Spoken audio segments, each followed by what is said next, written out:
এই মহিলাটি অনেক বছর ধরে বিভিন্ন চিকিৎসা করেছেন, বিভিন্ন ডাক্তারের সাথে যোগাযোগ করছেন, বিভিন্ন মেডিকেলের বিভিন্ন টেস্ট করাছেন, কিন্তু তার সমস্যাটা ধরা পড়ে নাই।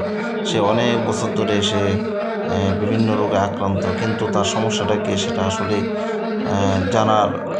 জানতে পারতেছিল না। তো আমাদের সাথে যখন যোগাযোগ করলেন, তখন আমরা বলছি আপনি এক কাজ করেন, আপনি একটি রুকাইয়া ডায়াগনোসিস সেশন করেন। এটা করলে আপনার সমস্যাটা ধরা পড়ার সম্ভাবনা আছে, কারণ আপনার মধ্যে বিভিন্ন জিনগত সমস্যার যে সিমটম এগুলো আছে, পাশাপাশি আপনার জাদুতে আক্রান্ত হওয়ার সিমটমগুলো আপনার মধ্যে আছে। তারপর ওনাকে যখন আমরা পরামর্শ দিছি, সে অনুযায়ী তিনি আমাদের কাছে আসলেন। আলহামদুলিল্লাহ, তার সমস্যাটা ধরা পড়ছে। আপনারা দেখতে পাচ্ছেন সে কিভাবে কাঁপতেছে। আসলে এটা সে কাঁপতেছে না, জিনে তাকে কাঁপাইতেছে। বিভিন্ন হাসাদের কারণে সে এভাবে কাঁপতেছে, জিনে আক্রান্ত হওয়ার কারণে সে এভাবেই কাঁপতেছে।